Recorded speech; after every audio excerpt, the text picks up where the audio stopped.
দেখো, আমরা একবার কথা বলে নেওয়ার চেষ্টা করব। রাজ্য বিজেপির প্রধান মুখপাত্র দেবজিৎ সরকার রয়েছেন, পা মেলাচ্ছেন এই মুহূর্তে। দেবজিৎ, এত মানুষ একটা জেলার ডাকে, এটাই তো স্বাভাবিক।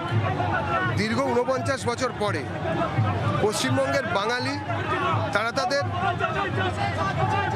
অধিকার ফিরে পেয়েছে, কথা বলার অধিকার, গণতান্ত্রিক অধিকার। কোনো রকম প্ররোচনা এই জিনিসকে ভাঙতে দেওয়া যাবে না। মানুষ জানে তাদের সঙ্গে কারা বেইমানি করেছে, কারা বিশ্বাসঘাতকতা করেছে। কখনো ছাত্র আন্দোলন, কখনো সিএ, বিভিন্ন বিষয় নিয়ে একটি নির্দিষ্ট দিনে, শুক্রবার, একটি নির্দিষ্ট সম্প্রদায়কে কালিমালিপ্ত করার জন্য এবং মিথ্যে সংশয় ইত্যাদি ছড়ানোর জন্য, সোজা কথায় সাম্প্রদায়িক সম্প্রীতিকে নষ্ট করার জন্য পশ্চিমবঙ্গে এই চক্রান্ত বারবার রচিত হচ্ছে।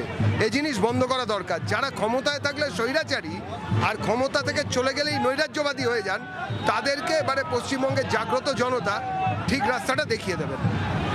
তুমি শুনতেই পেলে যে দেবজিৎ সরকার তিনি স্পষ্ট করলেন যে ক্ষমতায় থাকলে স্বৈরাচারী এবং ক্ষমতা থেকে চলে গেলে নৈরাজ্যবাদী, সেটাকে বাংলার মানুষ স্পষ্ট করে দেবে। এবং মিছিলের ছবিটা দেখলেই বুঝতে পারবে। আমরা কিন্তু মিছিলের একটা অংশের ছবি দেখাতে পারছি, তার কারণ এত মানুষ আজকে এসেছে এবং নির্দিষ্ট করে একটি জেলার ডাকে যে মানুষ এসেছে, এটা বোধহয় বিজেপির যে নেতৃত্ব যারা ডাক দিয়েছিলেন মিছিলের, তাদের কাছেও খানিকটা অবাক করেছে। তার কারণ উত্তর কলকাতা জেলার ডাকেই প্রচুর মানুষ রাস্তায়।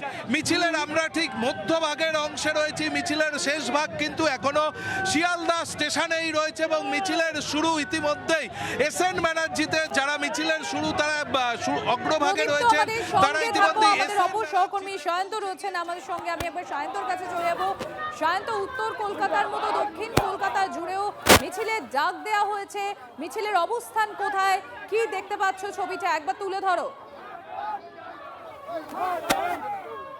একদমই, তোমাকে আমি মিছিলের ছবিটি আমার সহকর্মী সুমিতকে বলবো দেখানোর জন্য।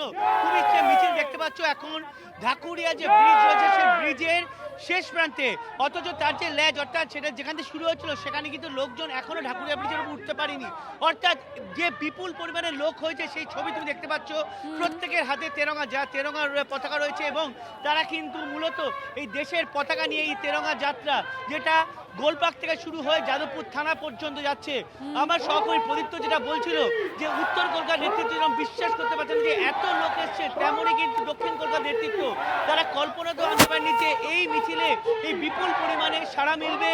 এবং এই যে লোক তুমি দেখতে পাচ্ছ তেরঙ্গা যাত্রায় বিপুল পরিমাণ মানুষ তারা জড়ো হয়েছেন, তারা এগিয়ে চলেছেন। বৃষ্টি হচ্ছে, বৃষ্টিকে উপেক্ষা করেই তারা কিন্তু এগিয়ে চলেছেন যাদবপুর থানার দিকে এবং তাদের হাতে রয়েছে প্রধানমন্ত্রীর ছবি। একই সঙ্গে ককরোচ আমরা 800 মারার জন্য হিট স্প্রে ব্যবহার করে থাকি, সেই ককরোচকে মারার জন্য মূলত দাবি এই ককরোচ পার্টিকে পুরোপুরি নষ্ট করার জন্য তারা হিট স্প্রে নিয়ে এসছেন এবং সেই ছবি তোমরা দেখতে পেয়েছো। এবং তুমি আরেকটা গুরুত্বপূর্ণ ছবি, যুবদের মাথার ভিড়, যারা 24, 25, 30-এর বয়সী, সেই হাতে নিয়ে সেই বিশাল মিছিল আপনারা দেখছেন।